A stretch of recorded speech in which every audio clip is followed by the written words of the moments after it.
aku gimana caranya agar kita memperluas zona nyaman kita. Sehingga kemanapun kita bergerak, kemanapun kita melangkah, dan kemanapun kita mencoba, itu ya nyaman-nyaman aja untuk diri kita. Karena kita sudah mencoba memperluas zona nyaman kita sendiri.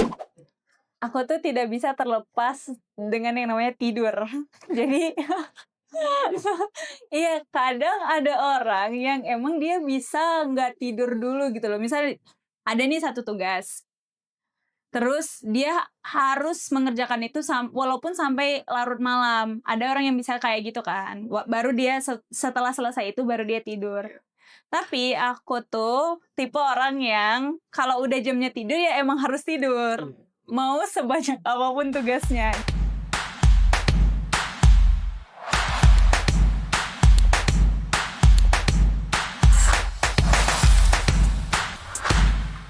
Assalamualaikum warahmatullahi wabarakatuh.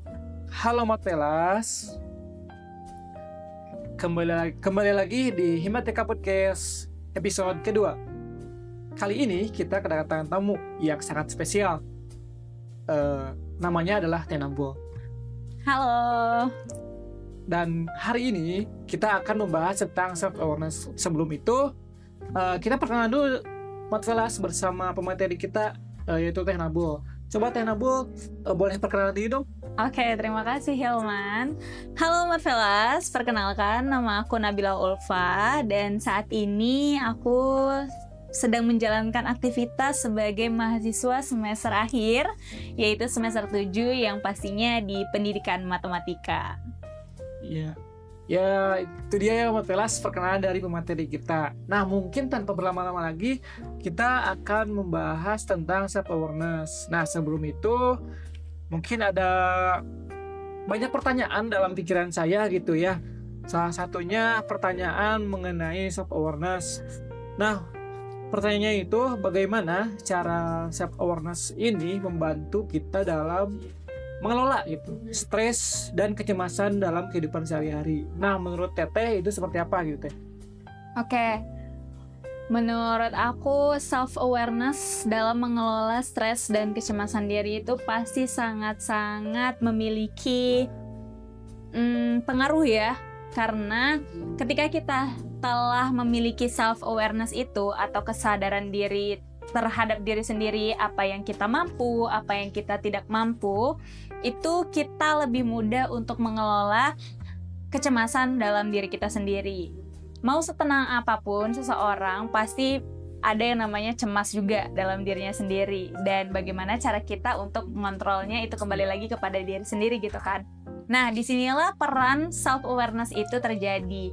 Ketika kita menyadari apa yang kita mampu dan kita harus apa ketika kita sudah nge-stuck, itu akan lebih meminimalisir terjadinya stres dalam diri kita. Misal, dalam satu hari kita udah sibuk dengan yang namanya kuliah, ditambah lagi dengan banyaknya tugas, apalagi orang yang misalnya aktif dalam berkegiatan di luar kampus seperti organisasi atau kegiatan-kegiatan lainnya yang berada di luar kampus.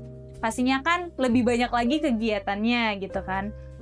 Nah, sehingga ketika kita sudah memiliki self-awareness itu sendiri, pastinya seseorang mampu mengelola jadwal untuk diri dia agar tetap ada sisi jam istirahat untuk diri dia sendiri. Sehingga ketika kita sudah mampu mengelola waktu tersebut, sudah mampu mengelola keadaan dari diri kita sendiri, pastinya itu juga bisa mengelola, meminimalisir terjadinya stres dan kecemasan dalam diri kita sendiri. Nah, ketika seseorang udah full nih kegiatannya dalam satu hari, kan kita nggak bisa melanjutkan ya apabila kita juga sudah nge-stuck banget gitu kan. Nah, sehingga kita harus sadar nih bahwasanya tubuh kita butuh juga yang namanya istirahat. Tubuh kita juga butuh yang namanya minum, makan. Jadi jangan sampai lupa untuk hal-hal tersebut walaupun kita sangat-sangat aktif orangnya gitu.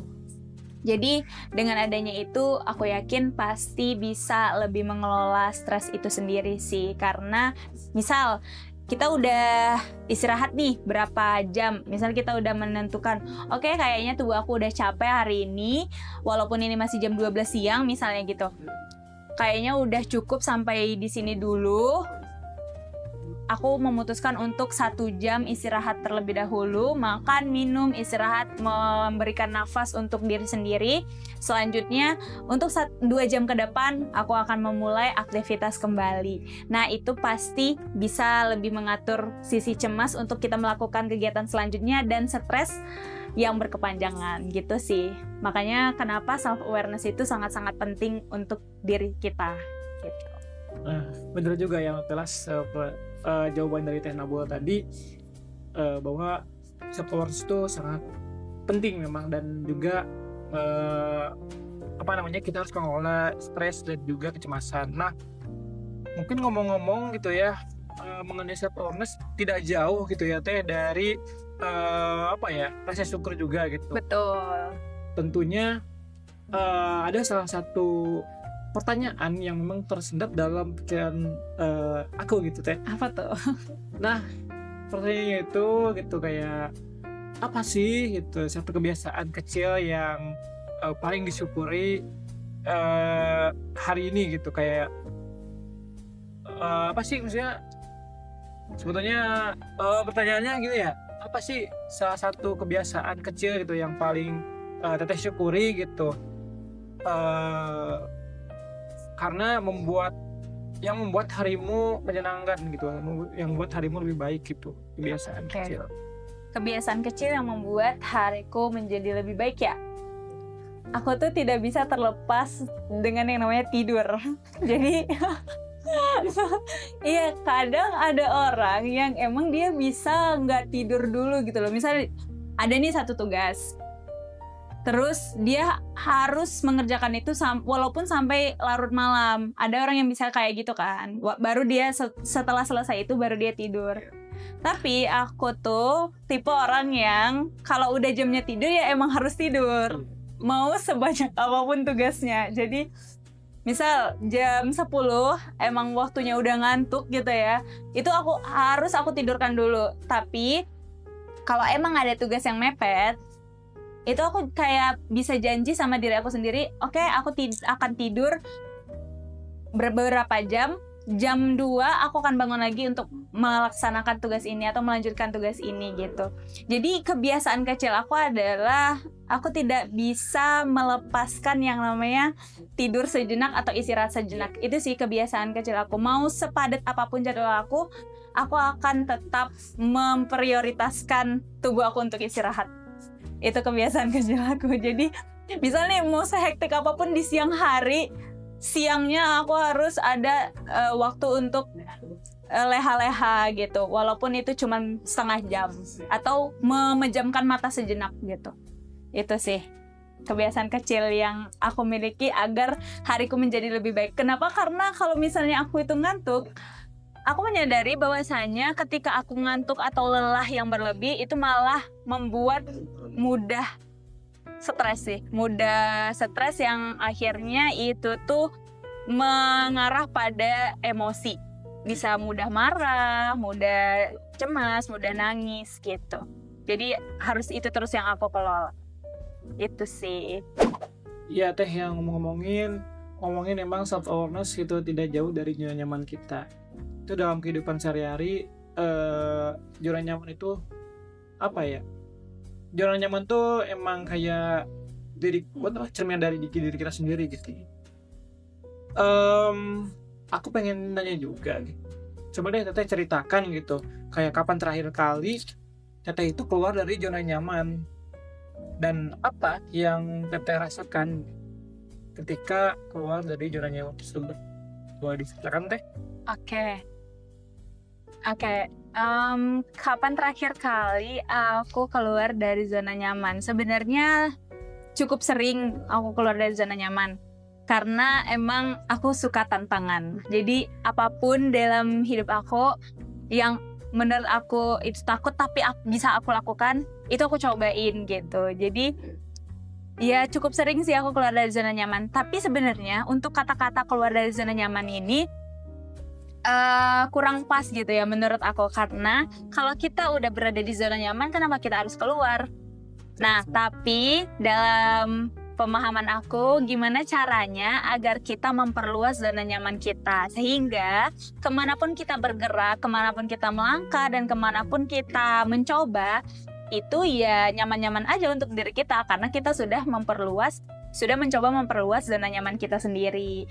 Misal kita belum pernah mencoba berbicara di depan umum, nah itu kita cobain dan ternyata ya cocok di diri kita, berarti kan namanya memperluas zona nyaman. Artinya kemanapun kita kemudian disuruh untuk berbicara di depan umum lagi, ya kita udah mampu untuk melakukan itu gitu. Nah, kalau mengingat terakhir kali aku keluar dari zona nyaman adalah ketika aku harus memilih mau KKN di mana, dan aku memutuskan untuk KKN di tempat tinggal aku sendiri, yaitu di Sumatera Utara. Dan di situ pastinya tantangannya banyak ya pastinya dari segi ekonomi yang harus disiapin lebih banyak lagi daripada KKN Sisdamas gitu ya. Tapi itulah tantangan terbesar aku, bagaimana caranya agar aku bisa mengumpulkan itu semua dan bisa pulang gitu, sambil melaksanakan kegiatan di kampung halaman gitu. Ya tantangannya adalah pastinya aku lebih banyak bekerja. Selain aku kuliah, aku mencari tambahan-tambahan seperti mengajar ataupun menjadi konten kreator di luar kampus gitu. Nah itu adalah salah satu tantangan aku dalam memperluas zona nyaman aku gitu sih. Nah, betul sekali ya Mak Pelas. Jawaban dari Teh Nabul tadi mungkin tidak jauh gitu ya. Jawaban dari Teh Nabul tadi kan tidak jauh gitu dari mindset gitu yang memang merubah Teh Nabul ini keluar dari zona nyaman gitu, sehingga yang tadi awalnya cukup nyaman di zona nyaman sekarang bisa perform gitu di luar zona nyaman. Nah, ngomongin tentang mindset gitu, apa sih salah satu mindset Teteh atau pemikiran yang baru gitu yang ingin Teteh bawa pulang setelah obrolan kali ini? Oke, setelah obrolan kali ini ya,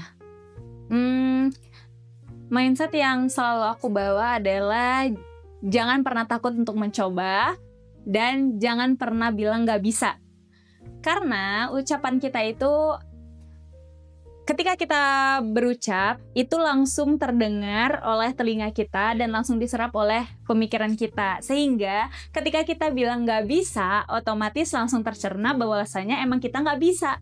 Makanya aku selalu dan akan selalu memegang teguh mindset harus terus berani mencoba, setakut apapun aku, setrigger apapun aku untuk melakukan itu, tapi aku harus tetap mencobanya dan merasakan sensasinya gitu. Dan aku selalu menekankan diri aku bahwasanya aku pasti akan selalu bisa gitu. Ketika belum bisa melakukan sesuatu, aku nggak akan bilang nggak bisa, tapi belum. Karena kalau kata-kata belum itu kan akan pasti bisa ya. Tapi kalau tidak, udah pasti enggak gitu. Nggak bakal. Jadi itu adalah mindset yang selalu aku bawa. Meskipun ya baru hari ini juga dari sini aku keluar, pasti mindset itu juga yang akan aku bawa. Karena pengalaman aku untuk duduk di kursi narasumber juga belum banyak. Jadi kenapa kita tidak mencobanya untuk menjadi narasumber yang baru gitu. Gitu sih, Ilman. Nah, betul seperti itu ya. Jawaban dari Teh Nabul tadi gitu tentang beragam pertanyaan-pertanyaan yang sebetulnya menjawab sekali gitu ya, dan puas sekali gitu. Jadi jawaban-jawaban Teh Nabul tadi. Mungkin buat teman-teman Pelas boleh pakai saran dari Teh Nabul gitu ya mengenai self-awareness ini gitu. Dan semoga self-awareness ini bisa membantu gitu dalam kehidupan teman-teman. Tentunya harapan-harapan dari podcast ini semoga apapun yang kita obrolkan hari ini bisa dipelajari bersama-sama. Mungkin cukup sekian dari Himatika Podcast episode kedua kali ini. Saya Himan Farid dan Saya Nabila Ulfa yang pastinya dipanggil Nabul. Intinya kalau aku boleh kasih kalimat closing sedikit ya, closing statement. Intinya adalah coba rasakan dan sadari bahwa kamu itu hidup. Apa yang kamu rasakan itu harus divalidasi. Seperti kamu itu lagi marah, validasi kalau kamu itu emang lagi marah. Kamu lagi sedih, gak apa-apa, nangis aja dulu. Tenangin diri kamu. Jangan ketika kita sedih malah ditahan. Gak boleh nangis. Itu malah namanya yang menjadi toxic positivity. Nah, sehingga ketika kamu sudah merasakan dan sadar akan diri kamu sendiri, itu yang akan membuat kamu menjadi lebih bersyukur atas kehadiran diri kamu sendiri di dunia ini. Gitu. iya, betul sekali.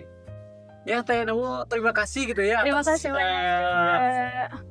with closing statement yang sangat wah sekali ini saya.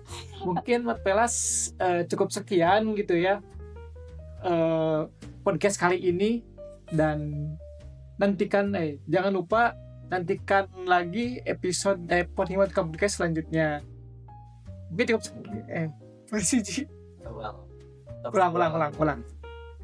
Nah, Matpelas bener juga ya perkataan dari Teh Nabul tadi gitu. Dan juga terima kasih juga Teh atas closing statementnya gitu ya. Terima kasih juga udah diundang ke sini. Lain kali kita bisa bincang-bincang ini bareng lagi gitu. Boleh banget. Ya, mungkin cukup sekian Matpelas dari Himatika Podcast episode kedua kali ini. Nantikan kelanjutan dari Himatika Podcast selanjutnya gitu. Stay tune. Kalian jangan lupa pantengin terus YouTube kita, dan jangan lupa sebarkan gitu. Like, comment, and share. Like and comment and subscribe. Terima kasih. Wassalamualaikum warahmatullahi wabarakatuh. Bye-bye. See you.